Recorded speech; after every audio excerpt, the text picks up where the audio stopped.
I am shooting with the Panasonic GH5 today.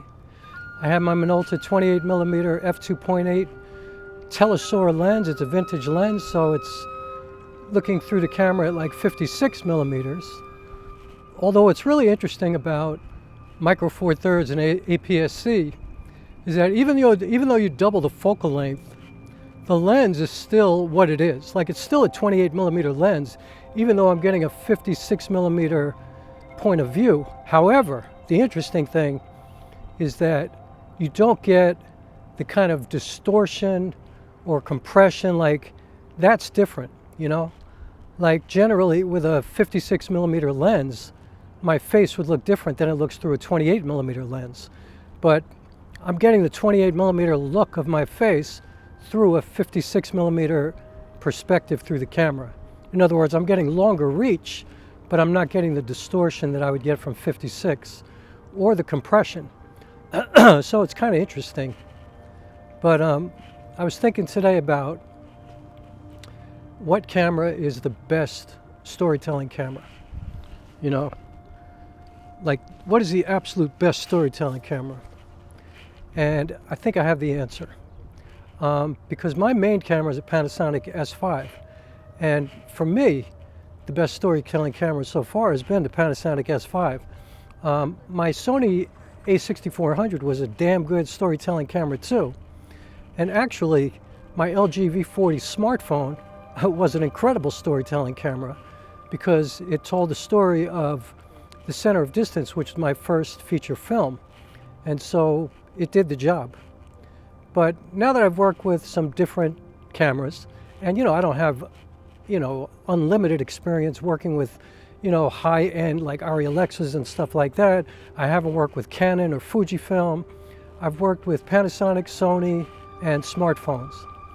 And in my opinion, this is the best storytelling camera.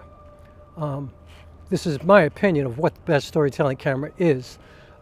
So again, today I'm using the Panasonic GH5, which I think is an incredible storytelling camera. But I think the best storytelling camera, and I think you already know what it is, the absolute #1 storytelling camera. First of all, what do you look for? I mean, in my opinion, the most important thing is, what's the image quality? Like, what's it going to look like at the end of your work? After you shoot, after you tell the story, after you do your cinematography and you decide on your lenses and, all your shots, and you get your composition together, and you build and link everything together, and you have a whole full-length story. What does it look like at the end? What's the image quality? That's, I think, the most important part. But then again, the other most important part is, how does the camera feel while you're working? Like, does it enable you to do what you have to do without thinking about this tool that you're using? Which, if you're thinking about it too much, it's kind of getting in your way, Like, is it something that can become second nature for you? Where you could change the settings, where you learn about aperture and ISO settings and white balance and composition and things like that. Do you have a tool that's going to allow you to get to the point where that's just second nature, where you don't really have to think about it, Like, your eyes focus involuntarily. You don't have to think about that. When you look at something, when you focus in on something close, you don't even realize that the back is not in focus to you, the human being.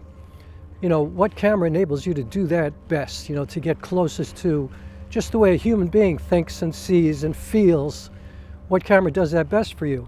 What camera has the most, customizable buttons and things like that, if that's what you want? Or what camera has the least, options like that, where it just works? You just set it once, you get the basics together, and you could just tell a story. What is best for you in that way when it comes to the physical tool called the camera? The other thing that I think is really important is the mount, right? Like, what are your lens possibilities? What are your lens preferences? Do you like longer lenses? Are you a bird, like a bird photographer or something like that? Are you doing sports photography or cinematography? Are you just a narrative filmmaker or a documentarian? What kind of lenses are you going to use, and what kind of lenses are you going to need? Or does it matter? Can you do everything with one lens? I mean, I shoot everything with 28 millimeters and 50 millimeters, and I'm done. That's it. You know, that's the way I've worked with my Panasonic S5. I just shot another feature-length film, and I shot the whole film, 28 and 50. That was it. So you have to decide what's your perspective. You know, what is going to best help you to tell the story. So I think you get where I'm going with this. You know, and I'm not going to drag this out. I think the best storytelling camera is, drum roll, and I apologize for this because I'm sure you knew I was going to say this, but I think any camera that you can get your hands on, that you can get used to, that you can maybe even fall in love with, is going to be the best storytelling camera. You know, the thing is, personally, I don't really get attached to physical things like that, you know, to tools. I mean, they're like screwdrivers to me, or hammers. You know, you don't have your favorite hammer or your favorite screwdriver unless maybe you're a carpenter or master carpenter, an artisan or something like that, and maybe you do like the way something feels in your hands. But I think if you find a camera that has all the specs that you want, like just, you know, has, you know, gives you all the opportunities to do what you have to do, the proper, you know, if you're shooting a lot in low light, get a camera that has good dynamic range. You know, get a camera that, you know, can do everything that you can foresee yourself doing in storytelling. Get that camera and then forget about every other camera and just get used to it. You know, I think that, you know, Danny Gevirtz told a story about how his cinema camera got ruined. I don't know if it fell off a car or something like that, like a car mount. But he had an FX3 as well, and he's been shooting solely with the FX3 ever since on his solo projects. And I don't know Danny Gevirtz, I don't know anything about him other than his YouTube stuff, and I am a fan of his work. But I imagined that the FX3 is a camera that he just totally, you know, feels comfortable with, you know.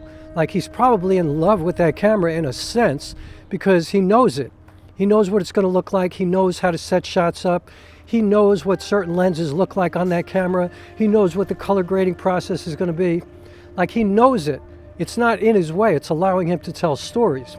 And I think that's what you have to do. You have to find something that you're going to get used to, that you know, that you intimately understand what it looks like and how it feels and how it just, you know, allows you to express yourself in the most unobstructed way.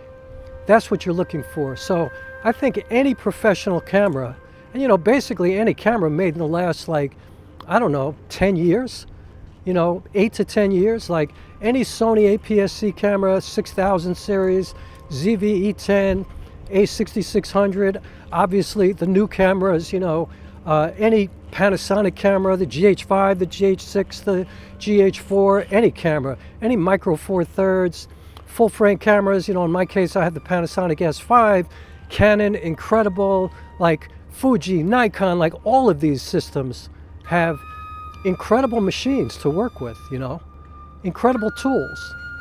But, you know, at the end of the day, you have to sit down and write the script. You know, you have to sit down and, you know, decide what compels you to share a story with people. You know, what do you feel you absolutely have to share?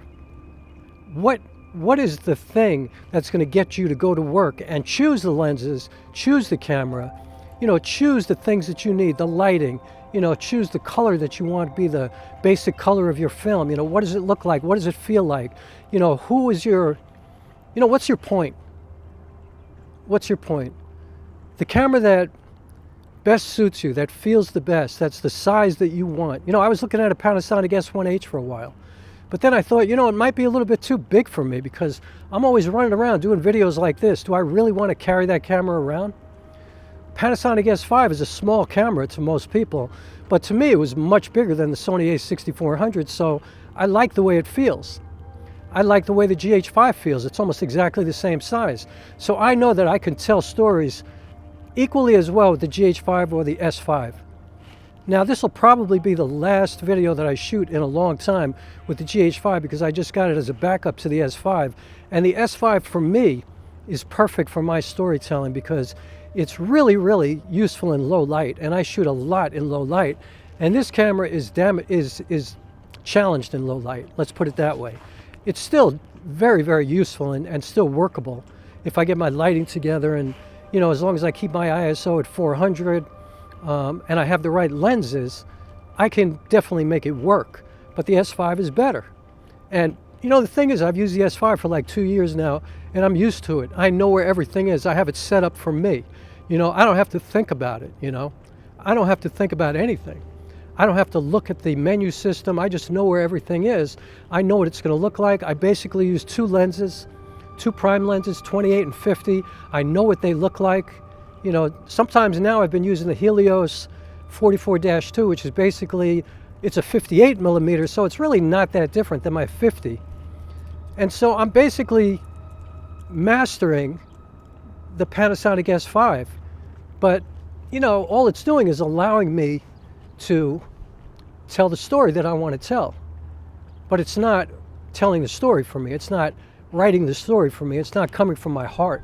You know, it's not, it has no idea. That's why I don't like autofocus. The cameras have no idea what I feel, what I want, what I need. You know, my desire to connect, to be intimately, you know, with people. Like the camera can't do that for me. That comes from me. But what I'm looking for in a camera is what I need to use it to document what I'm feeling. You know, in theater, when I get on stage, I just need my body. I don't need anything else. But for filmmaking, I do need a camera. And so I'm going to choose the most convenient camera for me, and also the one that I think is best for me. And that is without a doubt. All of those things considered, without question, no argument, that's the best storytelling camera. So I would, if I were you, do all kinds of research, watch every YouTube video available, you know, all of them on every camera, from micro four thirds to APS-C to full frame to anything you could think of. Watch, you know, videos on smartphone filmmaking. You know, get to know these YouTubers who are incredible filmmakers, you know, absolutely. Like, they're really great artists. Watch all of them, you know, let them show you how these cameras work and what they do. And at the end of the day, decide who resonates the most with you and which camera kind of piques your interest. You know, in my case, when I was looking to upgrade from the Sony A6400, well, first of all, I bought the Sony A6400 because I just went down the rabbit hole of all these Sony creators, and I just kind of wanted to be a part of that, you know. And the A6400 at the time was like the hot camera, so I bought it on eBay used, and I got a great deal, and it served me well. But I knew I needed to upgrade for this next project that I did because I was working mostly in the dark. And so I started to watch, you know, videos about Sony A7S3 and the FX3, but I wasn't sure I wanted to spend that much money. And then I started watching this guy, Patrick Tomaso, and a couple of other Panasonic people, and it really, really resonated with me, what they were saying and how they shot their videos, and the Panasonic S5 just kept coming up. It just kept coming up. And eventually I just decided, that's my camera. Like, that's what I need to tell this story. That's the perfect storytelling tool for me. And so I bought it. And you know what? I was right. It's been a joy to work with this camera. I love it so much, you know? And I really can't see myself upgrading anytime soon. I'm not somebody who finds any importance in autofocus. I only have one autofocus lens, and I hardly ever use it. You know, I use vintage lenses and anamorphic lenses, and so the S5 is perfect for me. It's got a beautiful image, beautiful highlight roll-off, shadows are amazing. I mean, the dynamic range is great. It's just a great camera. It's small enough to move around. You know, I can adapt all these lenses to it, no problem. I love it so much, you know? And so, for me, it's the best storytelling tool. So, that's it. That's all I wanted to talk about today. Again, this will probably be the last day I use the GH5 for a while. I love it so much. If this was the first camera I bought, I don't know if I ever would have upgraded. I probably would have been buying like crazy 0.095 f-stop lenses and f1.7s just to compensate for the micro four thirds sensor. But I would have figured it out, and I guarantee you it would have looked as good as anything else that I shoot. So, you know, pick what's great for you. But most importantly, sit down and write a script. And, you know, create a story that is meaningful and contributes to all of us, that we all want to see. And, you know, tell the story, and tell your story before somebody else does. Wow, this bird is just kind of floating right here in front of me. You might see it go by in a second. Anyway, thanks so much for watching. Please subscribe. Please hit the like button if you like this. And I'll see you next time. I'm doing a cool video about moire next, which is kind of the opposite what a lot of people are doing. I'm actually trying to create moire, and it's to see if I really need to have an optical low-pass filter in a camera. So anyway, I'll see you later. Tell stories, it's really important. And at the end of the day, that's really the only thing that's important. That's what it's all about.